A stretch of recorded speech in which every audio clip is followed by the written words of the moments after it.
it's Sandra. Welcome to another episode of Asexualise, my asexual life. This is the place to be for education about asexuality, all things asexual. I share my own asexual life journey in order to help you in yours. If you haven't already subscribed, please hit that great big subscribe button below right here, right now. Please hit that bell icon so you get notified of every time I go live right now or post a new video. And if you don't know who I am Sandra Bellamy. I'm author of a beautiful Asexual Perspectives 47 Asexual Stories book, and also Fibromyalgia Self-Help Handbook, how to manage fibromyalgia to have less pain, more energy, and feel happier like a superhero rock star. So in tonight's episode, I am going to be discussing Frozen 2 and doing a film review. So if you haven't seen Frozen 2 and you don't want to hear spoilers, don't watch this video. But if you like spoilers, or you've already seen the film and you want a review of it, or you just want to know more because that's what you like to do, then stay tuned. So I've seen Frozen, the first movie. I absolutely adore it. I've got the special edition where on disc where there's a cover where Olaf the snowman is literally going like that and waving his 3D hands around, so stick hands. That's really, really cool. And I went with my best asexual friend to Plymouth at the weekend, and I really enjoyed myself there. And we went to Kids Club and we saw oh hi Sam, yeah, you, yeah, best asexual friend, you Sam, absolutely. And so we went to see Frozen 2 together at Kids Club. It was really amazing. If you didn't know, in the UK you can go to see a kids movie even if you're not of birth certificate kid age, so you can be an adult but you don't have to have a kid to go, and you get movies really, really inexpensively. So it's £2.49, and me and Sam were the only ones in the entire cinema as well. So that's, you know, like because people are social isolating still, there's less people actually going to the cinema. We had beautiful reclining seats, so we're there watching Frozen 2. Now, I have to say, I had some tears in this movie, so that was really a bit upsetting later on, but I'll get to that. All in good time. So, if you're new to Frozen 2, basically Frozen 2, Harmony Smurf, hey folks, love your chubby unicorn, Sandra. Oh, it's a slipper. You're talking about the unicorn, that one. Yeah, it's a slipper. But I like it. It's a pair, but my mum's card's there because I keep my mum's card up. It's a pair of slippers. My friend bought me, asexual friend bought me for my birthday. Yeah. So I just don't wear them because they're too nice to wear. So Frozen 2, right. So Elsa, Anna, basically there's reminiscing of what their parents said to them. Their dad told them that there was an enchanted forest, and basically people go into this enchanted forest and they don't come out of it, and they remembered this from their childhood. And so this film is set 3 years after the previous film, and Elsa in this film gets these voice calls, and they're like a voice that she hears in like a spiritual sense, you know, and they're calling to her.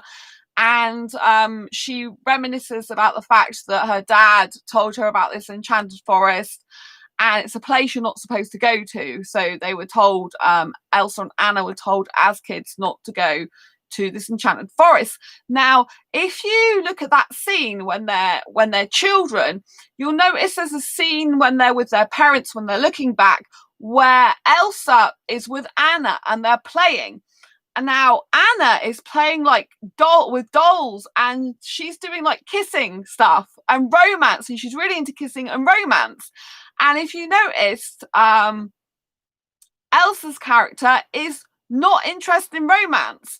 So there's been speculation of if Elsa's actually asexual, and I think, to my mind, certainly at the moment, they are portraying her likely as an aromantic asexual person, because certainly aromantic, and there doesn't seem to be any sexual attraction between her, or even an interest between her and a romantic partner or a partner at all. Right? She doesn't even seem to be interested in a relationship, as in conventional terms or any relationship whatsoever. She seems to be really happy on her own, living her own life, and she says that basically she's not really into romance. And so I definitely think that Elsa is likely an asexual aromantic person. That's at least the way they are portraying her at the moment, that she hasn't got any romantic feelings, she's not interested in romance. Whereas Anna, on the other hand, is a very, very romantic person. So I thought that was really, really interesting. I think it's always fantastic to see any films, animations with a character who goes against the amornormativity of society. Amornormativity, in case you didn't know, is all about, basically, you're put on this planet to have sex, marriage, kids, work, die, basically. And procreate. Sex, marriage, kids. It's amornormativity is how society portrays we should be, throughout our life: sex, marriage, kids, work, death. And so when you're asexual or aromantic or both, you buck the trend, you buck the expectations of society. Right. So I think it's very interesting that Elsa's character, they have made specifically to not have an interest in romance. And I think for any aromantic people, whether you're asexual or not asexual, it's very, very good representation that there's someone actually saying, hang on a minute, I'm not interested in romance. And they're saying it from a younger age. And I think that's really, really positive way forward. It's nice to have animations that have got contrast, because you have obviously got the complete opposite contrast with Anna being a romantic person. Now, what I loved about this storyline as well as it progressed is Kristoff, right? I was very, very interested in Kristoff's character in this movie. And I'll tell you why in a moment. So Kristoff, if you didn't know, was Anna's real true love interest in the original movie. And she escaped to death, luckily, from the hands of a guy that didn't really love her, right? And so Kristoff was a guy who was in the background, who genuinely loved and cared about her. So he is in a relationship with her in this movie. And basically in the Enchanted Forest, Elsa hears this voice. It leads Elsa and Anna and Olaf the snowman and Sven the reindeer and Kristoff. It leads them all into the Enchanted Forest. Now, obviously, there's a great danger there because people don't usually come out of it. And you discover there's this tribe of people there that have been there for a long, long time and not been able to escape. Now, in this Enchanted Forest, there are different elements: earth, wind, fire, and earth, wind, fire, and there's another one as well. I'm sure you're going to tell me what it is. And there's like 4 elements there. And basically, what happens is, Elsa wakes these spirits up of all these different elements by going in there. And it's very, very interesting movie. And, you see all these elements come to life. There's some humour in it. Earth, wind, fire, water. Thank you, Sam. I was trying to remember the other one. I need you to remind me. Thank you. And so, and Elsa wakes these spirits up when she goes into the Enchanted Forest. Now, they all go in together. But there's this love story going on as well. So although Elsa isn't into romance, Kristoff is a very romantic guy. And I really, really loved this part of the movie, in terms of they brought out the romantic side, and he was trying to propose to Anna throughout the movie, but he kept stumbling, he kept making mistakes, and at one point he went off because he met this guy at this tribe camp. He met this guy who he became friends with quickly, and he wanted him to help him to propose to Anna. And so they go off together with a mound of reindeer. Thank you for the thumbs up. And basically, Elsa has to go and Anna has to follow. So Anna leaves Kristoff behind because Kristoff's not there and he hasn't told her where he's going, right? And Anna has shown that she's a bit insecure, because whenever Kristoff tries to mention marriage, he always makes it sound like to her that you know, that she made a mistake in the past by not being with the other guy, or she's, you know, and she couldn't be with the other guy because he didn't love her. But it's all good to how she interprets it in the wrong way of thinking and feeling that he doesn't really like her anymore, that he thinks she made mistakes in the past, wasn't very good at judge of character, and that he doesn't really care about her. So he goes away to try and find out how to propose to her, and she thinks he's gone away because he doesn't really care. And so she just leaves. Anna just leaves with Elsa. And why I really want to focus on this is, obviously I'm asexual. I don't experience sexual attraction. I really like to focus on the elements of aromanticism, you know, asexuality, and also romance without sex, you know, all this type of thing. And so I really like to pick out bits of the movie that I really resonate with. And what I loved so much about Christoph's character is they completely did a role reversal pretty much with Anna and Christoph's character in the later part of the movie. So you do see Anna has insecurities and thinks that Christoph is not caring about her anymore.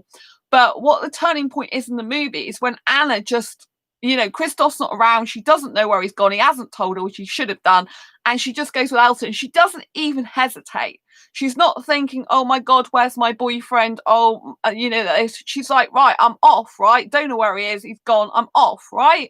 And so we really, really see a huge role reversal in gender stereotypes, right? So traditionally in a lot of movies, especially Disney movies, the female is pining for the guy. He's kind of like got some mission he's got to go on, and she's kind of the one left behind. She's feeling unheard and unseen, which is quite what a lot of females think in society, in real life in general, that we're unseen and unheard. That's kind of something that's a feminine thing that a masculine type of guy doesn't necessarily recognize when he should in traditional kind of masculine feminine roles.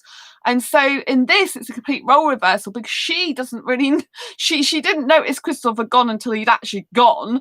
And then she didn't know where he'd gone, and she just took off. She didn't try and find him. She just was on a mission to help her sister, right, and to protect the kingdom, Arendelle, the kingdom she loves, right, and where she grew up, which has had to be evacuated later on because Elsa awakened the spirits, right? And there's a lot to the storyline, but I like to focus on these type of things, you know. And so Christoph, you really, really see this huge sensitive side to this guy. I mean, he is literally really upset that he doesn't know where Anna's gone, and he really sings this beautiful song, and it's all about his love and his feelings, and he doesn't want to be without her, and he can't live without her, and she's like everything to him. And I just thought this is so refreshing, because usually we see the female in this type of role. We see the female who's it shows she's insecure in the beginning of the film, but it shows he is insecure.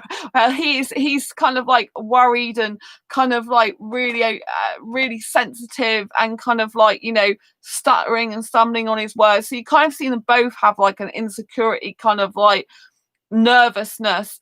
But then she is just literally on a mission, right? And in a way I kept thinking, well, she's left him behind, why doesn't she worry about where he is? But I really love this point in the movie. I think it's very poignant and very, very good for you know, animation Disney. I just think it's incredibly powerful, because with Christoph, you really saw his hugely sensitive side, a very feminine side, if you like, came out of him.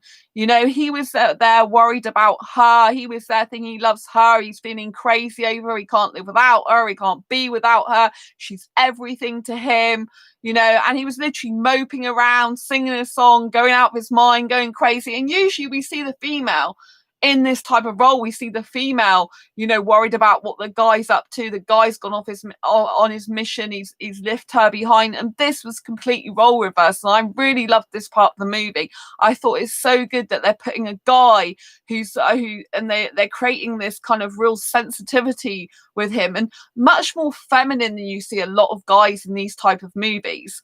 Right. And I have to say, Christoph in the beginning movie, I thought he was more masculine, in the sense that, you know, he's very much about, you know, like making slaves, wasn't he? Getting ice, kind of chopping wood up, kind of these manly traits.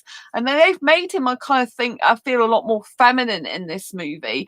And I think it's very, very good, you know. And I think it's right the way that as the film progresses, you can see that he very much supports her in her career. It's kind of like he respects the fact that she has this this royalty about her with Arundel, and that he's there to protect her in his masculine role, but he's still got this hugely feminine side to him that shows his vulnerability, that shows his insecurity, that shows that he cannot live without her, and that he really values her and really loves her. And obviously it shows that he is still strong later on as well, because he said, like he's there for her in the end to pick her up when she falls, if you like, and he manages to come back with her towards the end of the film, and happens to be there for her at the right time. And it's like, oh, I've got you. So he's still got this like masculine protective coming to the rescue type of thing, but she is very much her own character. Anna really is stronger than Elsa in this movie. So Elsa has the physical magical powers, if you like, but Anna has a very strong mind, very strong will, very strong determination to succeed. So you see the characters of Elsa and Anna, you see how Elsa's got like all these powers, but in some ways they take control of her and they take over her and they kind of call to her, and she finds out who she really is in this movie, Elsa does. So it is fantastic. But I did see that actually Anna is in a lot of ways the more stronger one, because she is stronger because she doesn't have these super magical powers, but it's her strength of character, her strength to leave her guy behind, not knowing where the heck he is, to go after her sister and to say, I'm coming with you no matter what, even though I don't have these superpowers. You're my sister, I love you, and it's best for us to be together.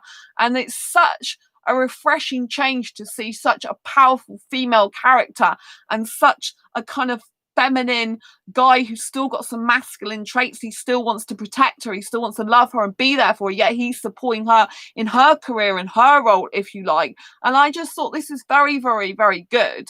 I mean, at the end of the movie, Elsa is I don't know if I should reveal the whole movie, but there's a lot of stuff that goes on in the movie, right? I was really sad and I started crying because in part of the movie they do decide to kill Olaf off, which, if you didn't know, that is very, very sad. But there is a huge but, that it does have a happy ending. So that's all I'm going to tell you. You're going to have to watch the film now if you haven't seen it. But I was so sad and upset. I'm like, how can you kill Olaf off? Like, it's just like, and she was so basically what happens is Elsa hears these spirits and hears these voices, and then when the elements are awakened and they're wreaking havoc, right, Arundel is in deep, deep trouble, right? And Elsa has to go across like this ocean to get to this other place that's actually where the voice is originally coming from, and she finds the wreckage as well in part of the film before she goes off to actually this across the ocean. She actually goes with Anna and finds this shipwreck of where their parents basically died originally. There's no bodies though, so I didn't know if they're going to ever come back to life, because I mean obviously there might not be any bodies because it's meant to be 3 years on, but you kind of like would have thought they would have something to do with that. I don't know, I just who knows. But yeah, so basically their parents are meant to actually be deceased, not alive anymore. But in the shipwreck, the water's meant to hold memories of what's happened in the past. So Elsa and Anna particularly Elsa, can see what happened with the parents and that they died together. Basically, that's how it's portrayed. And then the voice calls further for Elsa to go across this ocean to this other place. And it's kind of like a self trap in a way, because she goes to this place to discover herself, but she also discovers something else about the family and about what happened in the past.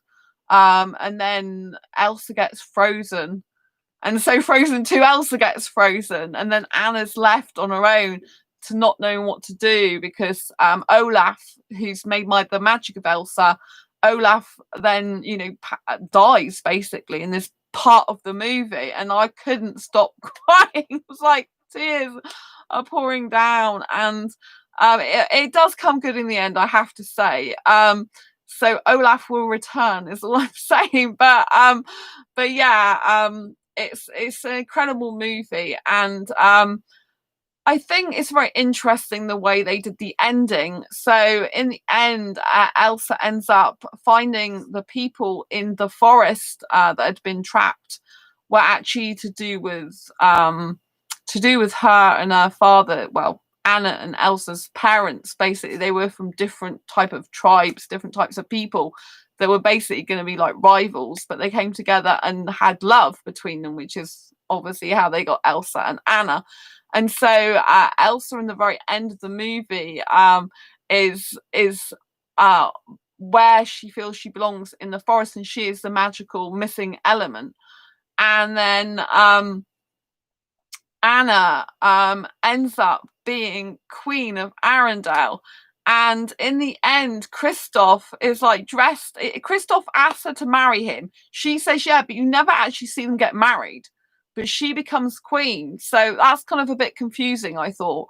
But I thought it was really funny when Kristoff is all dressed up, trying to be really smart with his hair slicked back.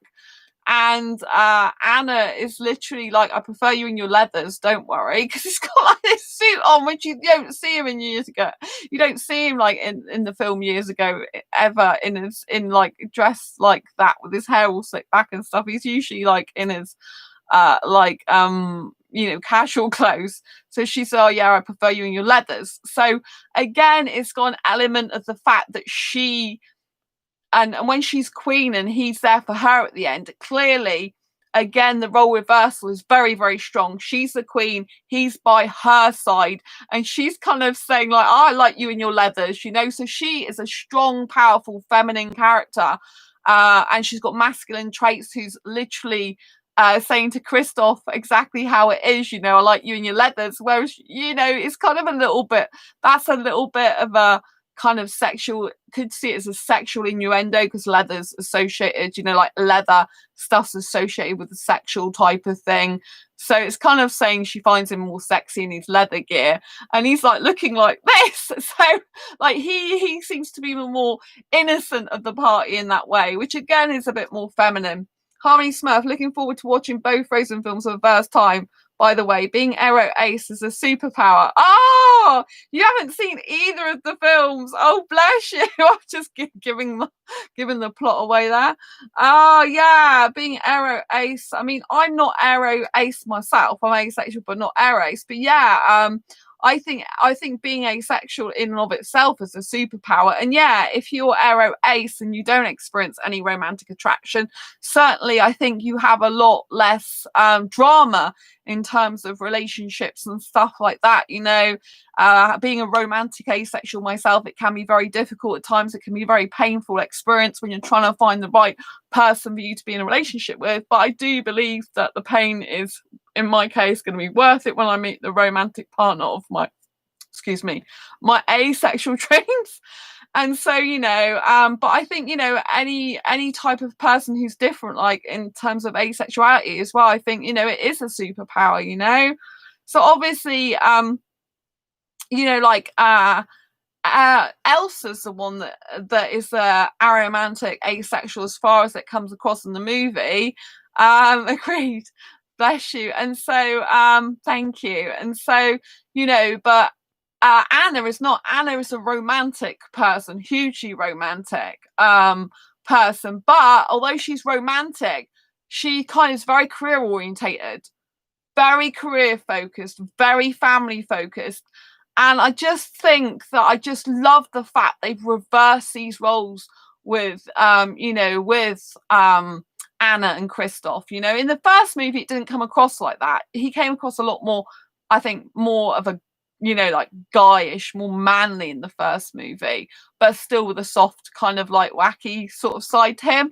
But yeah, in this movie, I think very, very much they have really switched it up, and you can see as the film progresses that she is kind of like got a lot more masculine traits than a traditional female would have in these type of lead roles. I mean, obviously she's not the lead as such, because Elsa's like the main lead, I would say, but you know, she's a very good kind of second lead, isn't she? And in this film, she's very much very poignant in this movie, you know. But I think the movie wanted to get across as well that you don't have to have magical powers to be stronger than someone with actual magical powers, because the strength is within your character and within your being, and the actions you take and the fears that you face and the determination to succeed against all odds. Even if you don't have magical powers, you can embrace your own self as having your own superpowers, because your personality can shine and you can be super strong in and of your own right, despite the odds, despite the upset, despite the pain.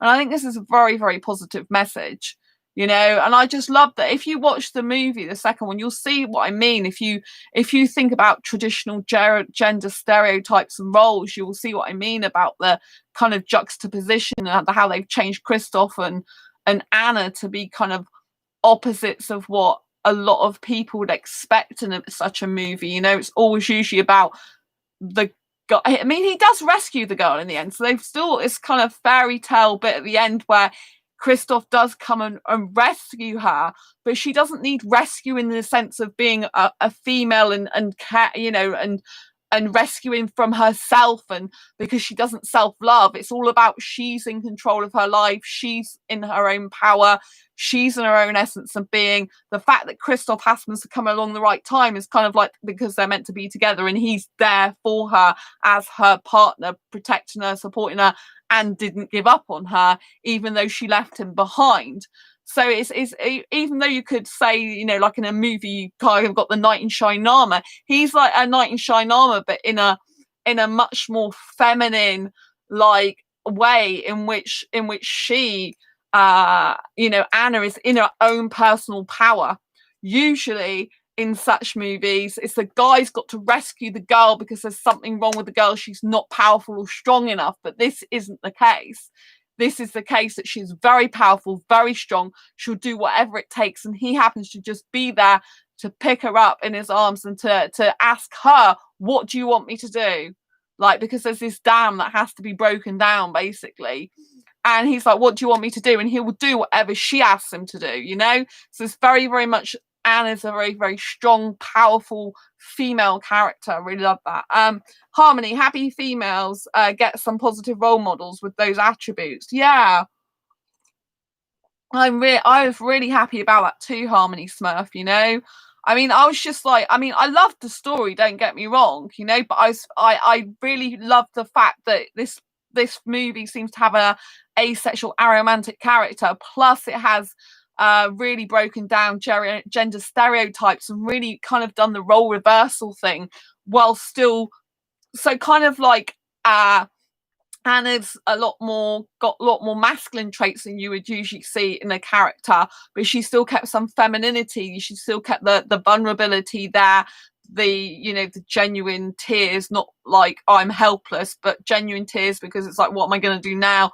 Let's sing the next thing. But if you understand masculine, feminine, masculine is not necessarily even about gender, but people have done it that way. Masculine is all about masculine traits is all about people who, you know, it's about doing things, taking action, leading from the front by example. And so what a lot of females do in work, you know, so if a female in real life's got a very high powered role and position, you know, maybe she's managing people, masculine traits are like managing people, they're doers, they're action takers, they strategically think, they're planning, they're executing. So these are kind of masculine traits. The feminine traits are when someone's vulnerable, sympathetic, empathetic, soft, gentle, caring. You know, these are kind of masculine, feminine traits, and really the best type of individuals are people who have a combination of both, especially to be in a relationship with as well, because unless you've got some masculine and feminine traits, you can't really relate to the other person. And this is what a lot of traditional dating and relationship coaches don't teach, which I obviously talk about on this show. It's a huge difference. It's a missing piece, really, that most people aren't talking about. You know, they're too much like all masculine or all feminine, and polar opposites attract, but they might attract, but they don't have any common ground. And this is what a lot of the missing pieces in relationships that people don't understand yet. I plan to change that, you know? So There are some dating coaches that talk more about this. There's some dating coaches that talk about guys do need some feminine traits because they are not going to be a good person to be in a relationship with unless they do have some feminine traits. But they don't really specifically state it why it is so much like I'm saying here. So I just think that it's really good. I was absolutely shocked actually at how feminine they kind of like put Christoph. It's like he's really kind of like moping around without his girl, but still got that strong sense of like being there for her at the end. And he's like, well, my love isn't fragile. So even though he's kind of acting kind of like the whole world's falling apart without her, he's still like there at the end saying, well, my love's not fragile, I'm here for you. And he's saying, what do you want? And I just think that's so powerful. If you think about society in reality, how many guys are actually like that, and how many like guys like kind of like there for the female in her powerful role, if you know what I mean. There's not that many, I don't think. I think women are underestimated in society a lot of the time, and I think that it's all about, still a lot of it, it's about the guy that goes out to work and he earns the money, and kind of the woman's meant to be this kind of like vulnerable person who's just not so capable of doing stuff on her own, or she has to do all the housework and stuff for the guy. And it's kind of like, this is the 21st century we're living in, people. Do you know what I mean? That's why a lot of divorces are happening. Times have moved on. Women are strong, powerful beings in their own right. A lot of the time they don't actually need a guy. They like to be with a guy, but they don't need a guy like they used to. And so I think there's a lot of society needs to catch up really with the different genders, and accepting the fact there are different genders or people who are non-binary, and and accepting the fact that they need to get with the 21st century model of relationships, not this kind of past like men go out to work and women do housework, unless they really really love that. There are some people that still really love that. Shout out to my mum and dad, because they have a very traditional gender roles and they absolutely love that. Very different to myself, but I know my dad watches this channel sometimes, so lots of love to them. So yeah, that my parents have one of the most traditional relationships you'll probably ever come across, where my mum is very much house driven, in the house, loves it, does all the housework, cooking, cleaning, even if she's not very well.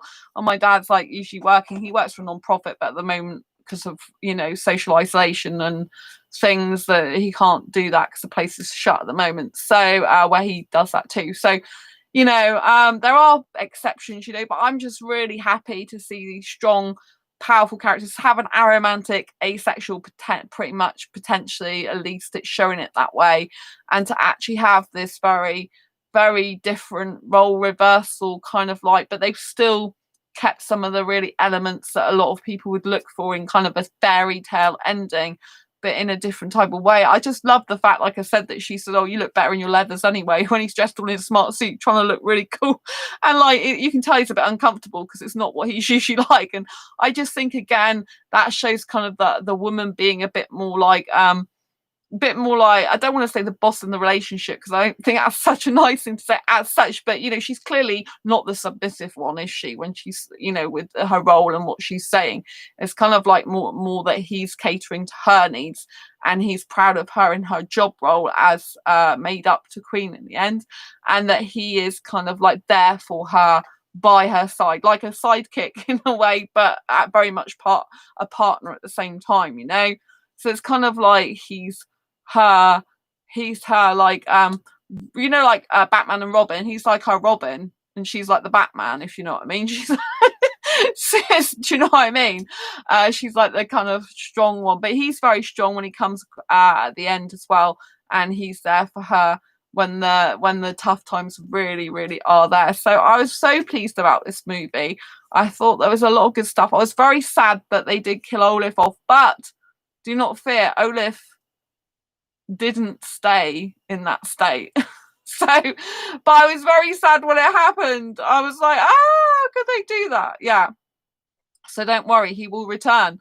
So yeah, it's very, very moving movie. Very interesting how they ended it, like I said. So I really, really recommend you watch the movie. I think I've given pretty much the majority of the plot away without telling every little detail and stuff. So probably because I've focused on asexuality and gender roles, probably you won't have noticed so much of the story that I did or didn't tell. So you can figure it out as you go along in the movie. It is a really lovely movie. The effects were very good. The story is very good. I preferred the songs in the first movie, if I'm honest. I much prefer the songs in the first movie. I thought Elsa's dresses were fantastic. I really liked the outfit she was wearing in this movie, not just the first one. So, but if I was saying anything about, about the film, I prefer the first songs, the songs in the first movie to the second movie. Personally, I thought they were far better in the first one, but other than that, I thought it was a really, really good storyline and everything. So I'd highly recommend you go and see it. I think it will be good for you. I think it's, really insightful. And the fact that it seems to have an asexual aromantic character in there, certainly aromantic person is, she doesn't seem to be bothered about a relationship at all. So Elsa, I would say, is aromantic asexual as far as I can tell. So, but we never know what's going to happen in the future. They could end up giving her a boyfriend. They could end up giving a girlfriend, maybe. They could end up doing anything. So, they might change that character. You never know what they're going to do next, do you? But she seems a lot more happier with nature and animals, which again I think is kind of a aromantic asexual trait. I find a lot of aromantic asexuals, they would rather have relationships of the platonic kind with their pets. It's kind of their friends, their pets, their they can be very happy and comfortable in their own skin without needing to be in a relationship, romantic or otherwise. They can be very happy with their animals, with nature, and with just, like being them without the need for an actual relationship. And so I think that came across very strongly in the movie. To me, obviously, people that don't really understand aromanticism, that don't understand that people can not experience any romantic attraction, they probably wouldn't have picked up on that so much. It's something that I picked up on in the beginning of the movie when Elsa and Anna were playing, and Anna clearly was interested in romance and kissing, and Elsa wasn't. So, look out for that in the movie. I think it's really, very interesting. And obviously, Elsa in the first movie hasn't got a love interest either. There's no inclination. But it's in this second movie that basically she said she wasn't interested in romance. Whereas the first movie, I don't remember actually hearing those specific words, or any indication specifically, definitely like that, in such terms as like romance, what's that, So I think that's really good. Do watch the movie. I'd love to know what you think afterwards. Come back to this video, make sure you bookmark it, and put down in the comments below what you think when you've seen the movie. What did you think of the gender role reversals? What do you think of Elsa being an aromantic asexual? Do you agree with that? And just in general, what did you think of the music, the plot, and everything? I'd love to know what you think. I like to hear your opinions on these matters, not just my own. There's no sex in this movie whatsoever, so I really love it. No nudity, obviously. The only sexual connotation you could say there are is at the very end, when Anna does say to Kristoff that she prefers him in his leathers, because, like I said, leather is traditionally associated with kind of like bondage type stuff, isn't it? BDSM type sexual stuff.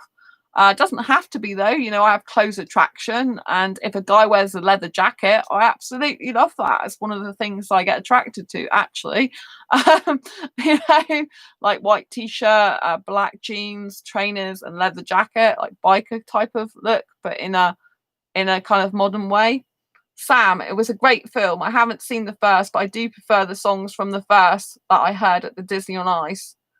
Olaf was hilarious. Yes, I've only said about the sad bit to do with Olaf, not the funny bit. Olaf was very much funnier in this movie than the first. So Sam is absolutely right. Olaf was absolutely hilarious, and he was much better. He was a lot funnier in the second movie than the first.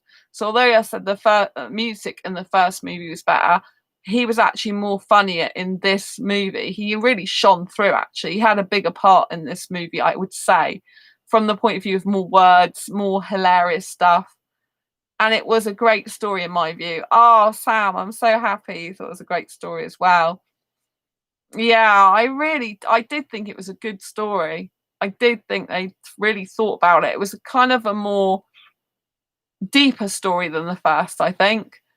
The first was more like getting to know them a bit more, kind of like all to do with relationships, lovey-dovey stuff, but there was a lot more depth, I thought, to this. They still got the romance and lovey stuff in there from Christoph particularly, but they've got a lot more depth to this story, I thought. I thought it's very, very interesting. And so I totally agree with you. And like you say, Olaf was hilarious. I mean, we couldn't stop laughing. He was really funny. And he really shone. And he's got permanent snow, I think it is, or something. So basically, he's got permanent snow on him, so he doesn't melt. Well, he's not supposed to melt anyway. So yeah, it's very, very interesting movie. I like the colours as well. There seems to be quite a lot of colours in this one as well. And I just thought there's a really funny scene with one of the elements as well, the fire element. The fire element ends up being like this lizard thing, and that's quite funny as well. Sam, and as you said, Elsa certainly does seem to lack any interest in romance, and Anna shows her strength in her character. Yeah, thank you. Yeah, I'm glad you agree with that, Sam. I asked, oh yeah, that was a really cute little lizard. Yeah, the fire element ends up being a lizard, but it's so cute. Like, you just like, how can he or she rule out this, or whatever gender is, how could she, or I'm gonna call it a he just for the sake of it, but it's probably a she. The lizard anyway. The lizard, yeah, the lizard is very cute, and it's blowing out fire, and you don't realize it's a lizard till later on. You just keep seeing this fire everywhere, and the lizard ends up being really, really cute. So yes, the cute, they, them lizard. He, she, they, them, non-binary lizard, whatever gender, I'm not sure, non-gender. Anyway, the lizard is very cute. Very, very cute. Very, very nice. Sweet face, yeah. So yeah, I thought it's very good. Like you've confirmed, like Anna does show her strength in her character.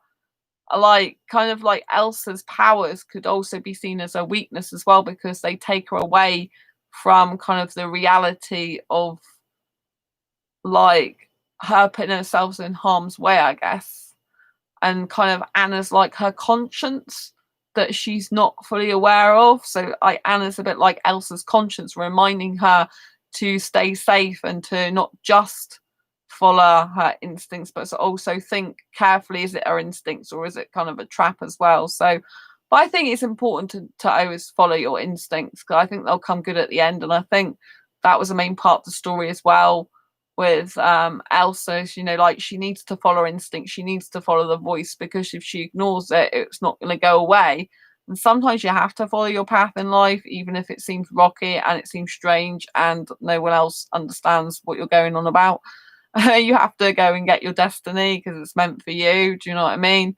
So I thought that was kind of a subplot going on with Elsa. Like, it's all about a very subliminal kind of like message to the people watching, is that you've got to go and follow your intuition, that if you keep ignoring it, the voices will just get louder until you have to go and find out what they're saying to you. And then you need to like be like, wow, it'll lead you to where you're meant to be, but it doesn't mean to say that it's not going to be rocky and dangerous, and you're going to have to go through a lot of fears to get where you want to be in life as well. So yeah, although Elsa did at one point end up frozen, and technically she could have, technically she was thought to be dead in part of the film. So thought to be. Yes, because that's Anna has to save her sister basically, because Elsa gets frozen. So, you could have think, well, should I go for my instincts if I end up frozen like that? But I think in life it's very important to know that things will work out for you in the end, and to stay positive and to keep going for your intuition, your goals, ambitions and dreams in life. And the strength Anna shows is all about their character, that she, that you don't have to have superpowers in order to be strong in your character more than anything else. And there's lots of ways Anna is the stronger one than Elsa in this. In lots of ways, if you look at the film and you analyze it, Anna is very, very strong because she doesn't have the super physical magical powers, but she has such power and strength in her character. It's just incredible. Absolutely incredible. You can see that she's a strong female character and she's strong within herself. And even if she falls and is upset and pain, she still gets back up again and keeps going no matter what. I think it's a very positive message. There's a lot of positive messages in this film, a lot of positive representation. And there's a moral tale as well about putting things right, putting things right, making things right how they're meant to be. So it's got a moral and ethical side to it as well. There's a lot of whenever I watch these type of films, I always like to break down the more subliminal messages, the more deep meanings to them than just what's seen on the surface. As a kids movie, it has a lot more depth to it than that. There's lots of different storylines kind of rolled into one. And I think it's very important to, watch movies in that way. I personally, when I watch a kids movie, I kind of analyze the more adult side to it, the more subliminal messages, the more moral tales, and what's going on with the characters as well. I think in general, animation shifted a lot throughout the years, and there's a lot more kind of darkness in some of them. But from a young age, years ago, I would never expect to watch anything where a character died in a movie. Whether even if it does come back to life, I would never expect to be in a situation where I'd watch movies where characters would get seriously ill and all that sort of stuff. But there's a lot of things that have changed now in terms of animation and stuff. In some ways, I think it's I'm two minds about this. One, I think children should be allowed to kind of be children for a little bit longer and to kind of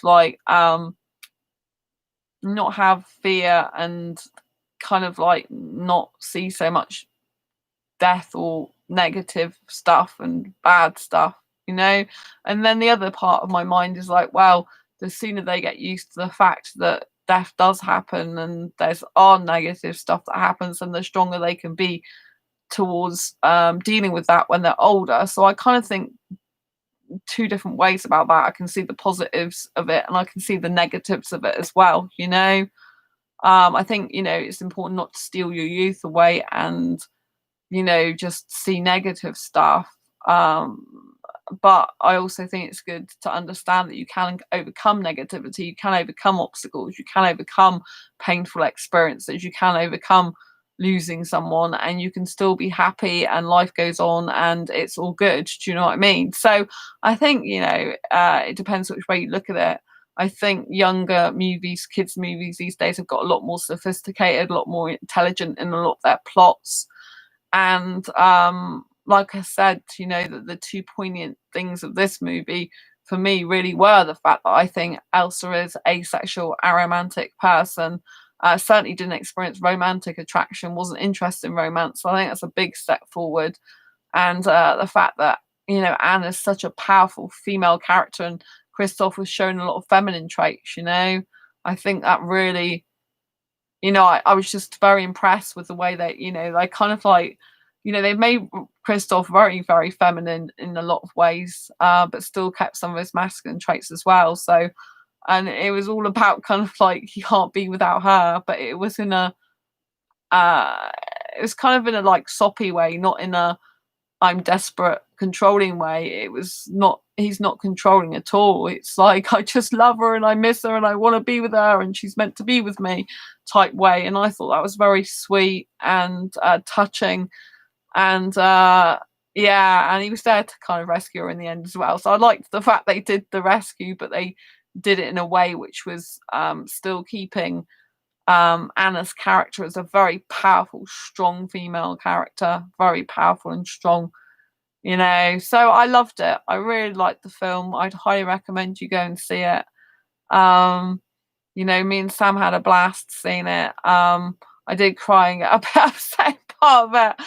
Oh man, even though I know it would come good in the end. Sam's like, it'll be all right in the end. I'm like, I knew that, but I was like, I couldn't help it in that moment. I was like feeling the tears and the pain. I get very emotional. I'm a very sensitive girl in some ways, you know. That's just me. It's the way I am. Better to be sensitive than not at all, in my opinion. Anyway, I'm gonna love you and leave you for now. It's been an absolutely fantastic experience reviewing this movie. Do go and see Frozen 2. I will put a link in the description after I've come off here and this video is processed. And so you can grab it on Amazon, a copy of it, or go and watch it on Amazon. Sam says definitely see it. There you go. You got Sam saying definitely see it. Absolutely good. Oh, and if you're interested in a superhero book, don't forget to check out my fibromyalgia self-help handbook. See, I am a fibro girl. Whoop whoop. This is an autobiographical book. So yes, there is a real life superhero. So the link is down below in the description of that one as well. And the Asexual Perspectives book, in case you have never got a copy of it before. Oops. That is down below as well in the description. Yes. So anyway, definitely go and see the movie. And thanks, Harmony Smurf, very much for being in chat tonight. It's been a pleasure to talk to you. And thank you, Sam. I want to send lots of love to you. Thanks for the thumbs up. If anyone else likes this video, please give it a thumbs up. Please share it if you think someone will benefit from it. And don't forget to subscribe to this channel if you haven't already, and give this bell icon underneath the subscribe button a big click down so that you get notified of every time I go live like now or post new video. It's been a pleasure. Thank you, Sam. Lots of love. Thank you, Harmony Smurf. And thank you for everyone else that's been watching tonight. It's been an absolute pleasure as always. I look forward to seeing you on the next video live stream. Take care and have a beautiful, beautiful day. Lots of love. Bye.